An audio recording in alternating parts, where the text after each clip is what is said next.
This is The Scoop for Wednesday. Good morning. I'm Lisa Marzilli with the WMNF News headlines.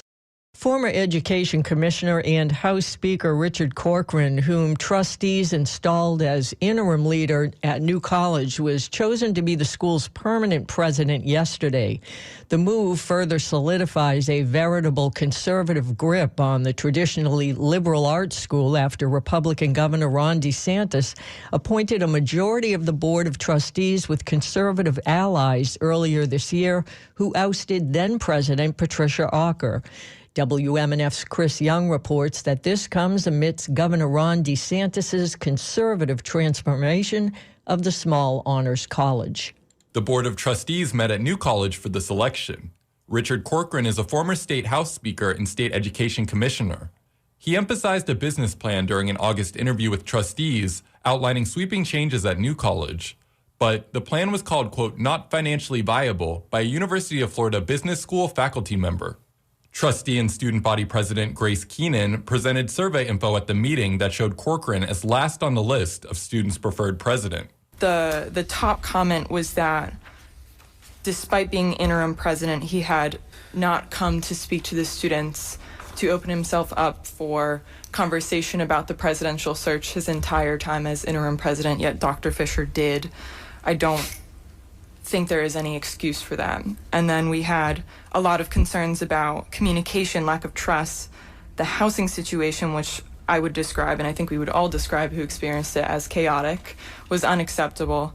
But Dr. Lance Karp, another trustee, had a more favorable view.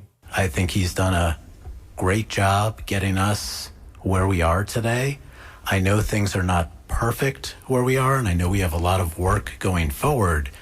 But as a trustee prior to this year beginning, I would say that unfortunately we had some challenges and headwinds facing this school and the campus prior. Corcoran was voted for almost unanimously, with trustees Keenan and faculty representative Amy Reed voting for other candidates. Once an employment contract is agreed upon, the full Board of Trustees will meet to review and vote on the contract. For WMNF News, I'm Chris Young. WMNF's Josh Holton reports even before the decision was announced, dozens of students gathered in protest. The Board of Trustees and then interim President Corcoran have focused this year on making over the college with athletics and emulating conservative schools like Hillsdale College in Michigan. Corcoran was named as permanent president in a 10-2 vote.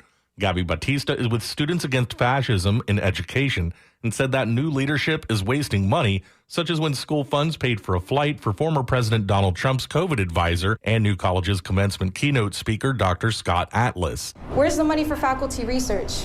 Where's the money for student research? Where's the money to honor faculty contracts? Where's the money to make sure our college is accessible to everyone? And where's the money to keep our library open? Where's the money for our education? The question we're asking is, are you just incompetent at managing funds, or are you corrupt? At a June Board of Trustees meeting, Corcoran planned for the demolition of graduate student dorms against warnings by student trustee Grace Keenan. Corcoran insisted his plan would work. But let's just say hypothetically that you guys chose me as interim president, and the worst case scenario that you could possibly anticipate happens. I would resign in disgrace, or you guys should fire me on the spot.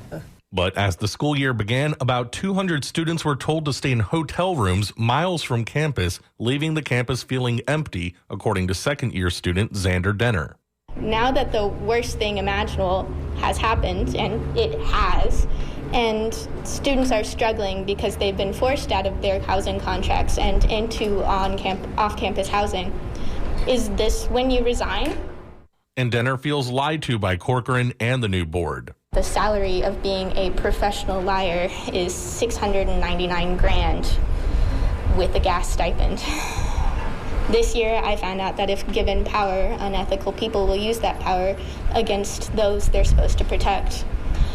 They will use that power to twist the truth to suit their selfish ambitions. They are unbothered when people are their casualties on their way to more power. His next contract could be as much as $900,000 annually. Sophia Brown graduated in May and is the former chief editor of the college newspaper, The Catalyst. She said that this is what one might expect from an administration that is not focused on preserving the current mission, students, or faculty. Instead, the priority is to cast out the students and faculty that do not fit a particular conservative model and to replace them with those that do. This summer, one trustee revealed in an interview with the New York Times that the newfound emphasis on athletics and the abolishment of the gender studies program have one common goal in mind: to reduce the numbers of queer, transgender, and women students at New College and supplement them with predominantly male and predominantly conservative student athletes, coached by and large by people with backgrounds at private Christian institutions. Even new staff aren't immune to the turmoil, as former communications director Ryan Terry was fired on Monday after only 2 months on the job. He told reporters at Florida Politics that when he tried to convince administration to better promote unity on campus, he was allegedly met with the response, quote, "I don't care about unity on campus." But as Governor Ron DeSantis, Richard Corcoran, and their allies attempt to make over New College of Florida in a conservative image, they must still contend with current and former students who intend to hold their ground. For WMNF News, I'm Josh Holton in Sarasota. And the federal government will be testing its nationwide emergency alert system at 2:20 this afternoon. It's going to be mostly sunny and breezy with a high of 89 today. There is a slight chance for a passing shower.